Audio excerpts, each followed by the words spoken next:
Hello everyone, welcome to law learning school. आज के session में हम डिस्कस करेंगे आर्टिकल 1 to 4, ठीक है। और ये हमारा थर्ड सेशन रहेगा। आगे बढ़ने से पहले मैं आपको बता देना चाहती हूँ कि ये हमारा यूट्यूब चैनल है और आप इसको सब्सक्राइब कर सकते हैं। और साथ ही साथ यदि आप प्लेलिस्ट सेक्शन में जाएंगे तो आपको देखने को मिलेगा ये पर्टिकुलर प्लेलिस्ट जो कि आपको फॉलो करना है यदि आप यूजीसी नेट पेपर 2 लॉ के लिए प्रिपेयर कर रहे हैं। अभी तक हमने यूनिट फर्स्ट कंप्लीट कर दिया है, यूनिट 10 कंप्लीट ऑलमोस्ट कर ही दिया है। कुछ एक सेशन बचे हैं, उसको मैं फर्दर कवर कर लूंगी। और इसके अलावा अभी स्टार्ट कर रहे हैं यूनिट सेकंड, जिसके लगभग 2 सेशन कंप्लीट हो चुके हैं, जिसमें हमने preamble, introduction, silent feature of constitution ये सब डिस्कस कर दिया, ठीक है। और आज के सेशन में हम डिस्कस करेंगे आर्टिकल 1 to 4, ठीक है। और आगे बढ़ने से पहले मैं आपको बता देना चाहती हूँ ये हमारा टेलीग्राम ग्रुप है, यदि आप ज्वाइन करना चाहते हैं तो कर सकते हैं, ठीक है। बात करते हैं union and territory under Indian constitution, जो कि आर्टिकल 1 से लेकर 4 तक जो है दिया गया। यूनियन एंड इट्स टेरिटरी जो पार्ट फर्स्ट है इंडियन कॉन्स्टिट्यूशन का, आर्टिकल 1 to 4, जो कि डील करता है with union as well as territory, ठीक है। इंडिया को हम क्या कहते हैं? यूनियन ऑफ स्टेट कहते हैं, क्योंकि ये यूनियन है सभी अलग अलग स्टेट्स का, ठीक है। Even through the constitution of India का जो एक फेडरल स्ट्रक्चर है, constitution of India is a federal in structure. Reason क्या है? The reason for it word जो कि दिया गया था डॉक्टर बी आर अम्बेडकर ने, और doctor B R Ambedkar ji ने बोला था ही preferred the union of state over the federation of state for the 2 reason. उन्होंने 2 रीजन बताए थे, 2 कारण बताए थे, राज्यों के संघ और राज्यों का संघ की को प्राथमिकता दी थी, ठीक है। उन्होंने कहा था कि इंडिया जो है वो फेडरेशन नहीं है, फेडरेशन का रिजल्ट नहीं है, ना ही किसी एग्रीमेंट का रिजल्ट है जो कि अमंगस द स्टेट हुआ है। कोई भी ऐसा हमने ऐसा तो बिल्कुल नहीं किया है कि अलग अलग कंट्री, अलग अलग स्टेट, जैसे कि अलग अलग हमारे स्टेट ऑफ राजस्थान, हिमाचल, गुजरात, ऐसे स्टेट्स के द्वारा कोई एग्रीमेंट बना है तब जाके हमारा इंडिया बना, नहीं। तो बोला ऐसा नहीं है, हमारा इंडिया जो है वो is not the result of an agreement, किसी भी एग्रीमेंट का रिजल्ट नहीं है amongst state like American federation, ठीक है। और जो the right to secede from the federalism is not available to the state, ठीक है। यहां पर किसी भी स्टेट को जब हम देखें कि हमारा इंडिया कितनी ही स्टेट और यूनियन टेरिटरी को मिलाकर बना है, लेकिन यहां पर ये बोला है किसी भी स्टेट को अलाउ नहीं किया जाएगा कि वो खुद से, यदि कल को कोई स्टेट बोलने लग पड़े कि हमें इंडिया से अलग कर दो जी, हमें अपना अलग से कंट्री बनाना, तो ऐसा नहीं कर सकते, ठीक है।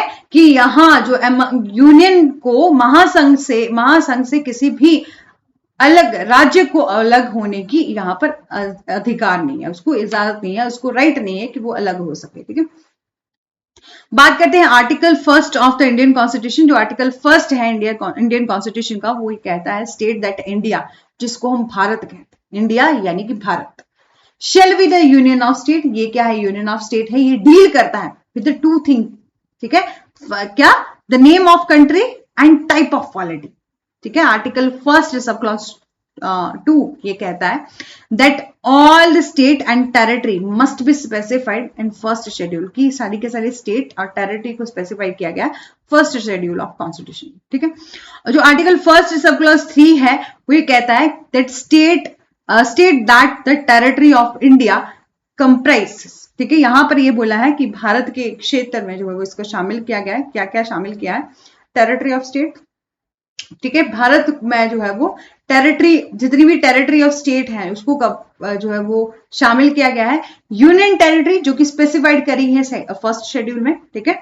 और जो भी टेरिटरी और जो भी पार्ट ऑफ टेरिटरी जो कि इन फ्यूचर में भी एक्वायर किया जाएगा इंडिया का, उसको भी हम इंडिया में कवर करेंगे, इंडिया में शामिल करेंगे, ठीक है। ये कहता है आर्टिकल फर्स्ट। और यहां पर बोला है कि India has been describe the union, India ने जो संघ को वर्ण, हमने इंडिया को क्या किया है? डिस्क्राइब किया है एज अ यूनियन। ऑल दो द कॉन्स्टिट्यूशन जो है, कॉन्स्टिट्यूशन का फेडरल इन स्ट्रक्चर मतलब फेडरल है हमारे इंडियन कॉन्स्टिट्यूशन और गवर्नमेंट का स्ट्रक्चर वो फेडरल। जब हमने यदि आपने हमारी कंपैरेटिव पब्लिक लॉ के सेशन देखे होंगे तो वहां हमने डिस्कस किया था फेडरलिज्म को, और इन इंडिया, यूएसए एंड अलग अलग कंट्रीज के वहां पर कंपैरेटिव एनालिसिस देखा था हमने, तो हमने देखा था कि हमारे इंडिया में कुछ कुछ प्रोविजन जो है वो फेडरल गवर्नमेंट के हैं और साथ ही साथ कुछ प्रोविजन जो है वो यूनिटरी गवर्नमेंट के हैं। और हमने ये देखा था कि हमारा इंडिया क्या है, क्वासी फेडरल स्टेट, ठीक है। यहाँ पर कुछ प्रोविजन फेडरल के भी हैं और कुछ जो है वो यूनिटरी के भी, ठीक है। चलो ये इसमें देखते हैं, ठीक है। बाकी यदि आपने कंपैरेटिव पब्लिक लॉ को नहीं देखा होगा तो देख लीजिएगा उन वीडियोस में जाके, ठीक है। The country has been divided into the different state. जो हमारी कंट्री है उसको डिवाइड किया गया है विभिन्न विभिन्न राज्यों में, ठीक है। लेकिन कोई भी राज्य जो है वो अलग नहीं हो सकता। ये भी कहा कि but no state can separate itself from the union, कि यूनियन जो कि हमारा इतना बड़ा इंडिया है जिसको हमने यूनियन कहा है, ठीक है। तो इतना बड़ा जो इंडिया है हमारा जिसको हमने यूनियन कहा है, इसमें बोला कि किसी भी स्टेट को हम अलग नहीं होने देंगे। ऐसा तो कोई स्टेट कर ही नहीं सकता कि वो अलग हो जाए, ठीक है। The federation is a union because ये क्या है, इनडिस्ट्रक्टेबल है, ये अविनाशी नहीं है। कोई भी स्टेट जो है वो अलग होना चाहे तो नहीं हो सकता, ठीक है। No state has the right to separate itself from the union, ठीक है। और जो हमारे कॉन्स्टिट्यूशनल मेकर थे, जिन्होंने हमारे कॉन्स्टिट्यूशन को बनाया है, ठीक है, उन्होंने डिवाइड किया है कंट्री को into the governable unit, state and union, ठीक है। हम देखते हैं कि यूनियन गवर्नमेंट है, यूनियन और द स्टेट की हम बात करते हैं, ताकि इंश्योर किया जा सके बेटर गवर्नेंस, मतलब गवर्नमेंट का सिस्टम अच्छे से चला जा सके, ठीक है। और एक स्पेस जो है वो प्रोवाइड किया जाए मल्टी एथनिक और मल्टी कल्चरल पॉपुलेशन को देखते हुए, ठीक है। आप देखेंगे कि वेराइटी ऑफ कल्चर, उनकी लैंग्वेज, हर चीज में जो है डिफरेंस देखने को मिलेगा। हर एक 20 किलोमीटर के दायरे से बाहर जाके आप देखेंगे कुछ एक टोन ऑफ लैंग्वेज में भी चेंज आ जाता है, ठीक है। तो वहां के कल्चर में चेंज आ जाता है। तो इसी चीज को देखते हुए हमारे जो कॉन्स्टिट्यूशन के मेकर थे उन्होंने आपकी यूनियन एंड स्टेट का सिस्टम जो है वो यहाँ बनाया था, ताकि हम क्या करें, बेटर गवर्नेंस को जो है वो चला सके, अच्छी तरीके से जो है वो शासन किया जा सके, ठीक है। It must be noted that the term territory of India is a wider expression than union of India, ठीक है। कि ये भी ध्यान रखा जाना चाहिए कि भारत का क्षेत्र जो शब्द है वो भारत संघ की तुलना में एक व्यापक अभिव्यक्ति है, ठीक है। अब हम बात करें यूनियन ऑफ इंडिया, इसमें बोला कि all the state in India from the part of union of India, की भारत के सभी राज्य जो है वो भारत संघ का एक हिस्सा है। टेरिटरी ऑफ इंडिया क्या है, टेरिटरी ऑफ इंडिया जो इंक्लूड करता है not only the state but also the union territory, ठीक है। इसमें ना कि केवल स्टेट को बल्कि यूनियन टेरिटरी को भी इंक्लूड किया गया है। एंड द टेरिटरी जो कि एक्वायर की जाएंगी गवर्नमेंट के द्वारा, गवर्नमेंट ऑफ इंडिया के द्वारा इन फ्यूचर टाइम में, उसको भी टेरिटरी ऑफ इंडिया में जो है वो इंक्लूड किया गया, ठीक है। और the governance of these unit will be discuss in the later chapter, ठीक है, जिसको कि हम नेक्स्ट डिस्कस करेंगे, ठीक है। तो it must be noted that the acquisition of foreign territories है वो फॉल नहीं होती with in the article first, it is govern by the international law, ठीक है। जो टेरिटरी ऑफ फॉरेन कंट्री है ये, इसको हम आर्टिकल फर्स्ट में जो है वो फॉल नहीं करते, इंक्लूड नहीं करते, ये गवर्न किया जाता है बाय द इंटरनेशनल लॉ। अब देखते हैं आर्टिकल सेकंड में क्या है। तो article second of Indian constitution जो एक ऐसा आर्टिकल है जो कि पावर देता है पार्लियामेंट को कि आपको यदि कोई भी नया स्टेट ऐड करना है और एस्टैब्लिश करना है new state in the union of India में, दो the term and condition of such addition और एस्टैब्लिश्ड आज जो डिसाइड की जाएंगी वो किसके द्वारा की जाएंगी, पार्लियामेंट के द्वारा। ये सिर्फ यही बात करता है आर्टिकल सेकंड, यहां पर पार्लियामेंट को पावर दी गई है कि कोई भी नया स्टेट आपको ऐड करना है, एस्टैब्लिश करना है अपनी यूनियन ऑफ इंडिया में, तो आप कर सकते हो। जो भी टर्म एंड कंडीशन है उसको एस्टैब्लिश और डिसाइड करने का जो राइट दिया गया है वो पार्लियामेंट को दिया है।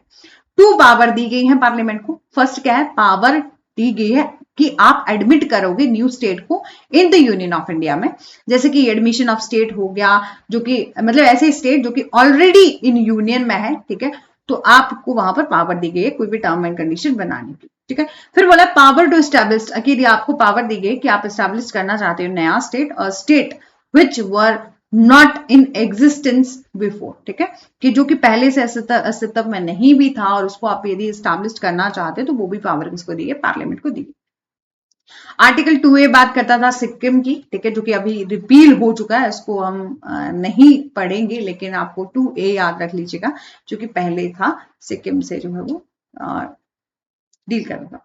आर्टिकल जो हमारा थर्ड है ऑफ इंडियन कॉन्स्टिट्यूशन, जो कि बात करता है आपका पार्लियामेंट को पावर देता है कि आपको कुछ एक फॉलोइंग पावर दी गई है कि पार्लियामेंट जो है वो कैन क्रिएट कर सकती है, न्यू स्टेट को बना सकती है आउट ऑफ एग्जिस्टिंग स्टेट। मतलब ऐसा है कि जैसे कि आप देखेंगे कि हमने उत्तराखंड आउट ऑफ उत्तर प्रदेश से बनाया है, Punjab stated by merging Patiala, ठीक है, और तेलंगाना आउट ऑफ आंध्र प्रदेश जो है वो बनाया है, नया स्टेट जो है क्रिएट किया है। तो ये पावर जो किसको दी गई है, पार्लियामेंट को दी गई है, ठीक है। यहाँ पर कुछ एक फॉलोइंग पावर दी गई है कि पार्लियामेंट जो है वो क्रिएट कर सकती है new state out of existing state, ठीक है। इसके अलावा अंडर दिस एक्ट पार्लियामेंट जो है वो इंक्रीज कर सकती है और डिमिनिश कर सकती है एरिया ऑफ स्टेट को, ठीक है। एक मिनट वेट करिएगा।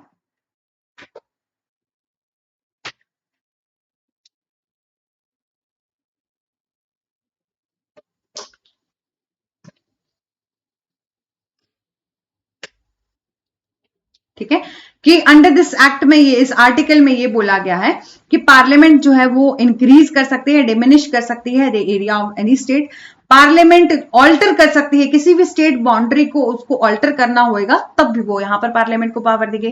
पार्लियामेंट को ये भी पावर दी गई कि आप किसी के नाम में ऑल्टर करना चाहते हो तो कर सकते हो, ठीक है, कि एक स्टेट है उसका नाम यदि आप बदलना चाहते हो तो बदल सकते हो। और मतलब यहां पर आप उससे रिलेटेड जो है वो एक प्रस्ताव पास कर सकते हैं कि नया स्टेट बनाना है, इससे रिलेटेड जो भी यहाँ पर पार्लियामेंट को पावर दी गई है कि आप इंक्रीज कर सकते हो, डिमिनिश कर सकते हो एरियाज को, बाउंड्री को जो है वो ऑल्टर कर सकते हो, नेम को ऑल्टर कर सकते हो किसी भी स्टेट को।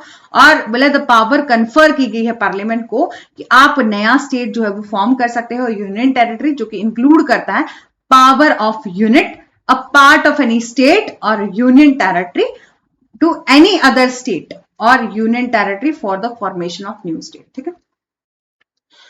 There are the two special condition दी गई हैं जो कि that have to be fulfilled before the parliament and decide to create a new state and alter area or a boundary of existing state, ठीक है। बशर्ते दो शर्तें यहाँ पर दी गई हैं जो कि जिन्हें संसद के द्वारा नए राज्य बनाने या मौजूदा राज्य के क्षेत्र की परिसीमाओं को बदलने में ये निर्णय लेने से पहले जो वो पूरा करना चाहिए कि यदि आप किसी भी स्टेट की बाउंड्री को या इंक्रीज या डिक्रीज करना चाहते हो, किसी भी न्यू स्टेट को क्रिएट करना चाहते हो, तो सबसे पहले आपको रिकमेंडेशन चाहिए, प्रायर रिकमेंडेशन चाहिए प्रेसिडेंट का।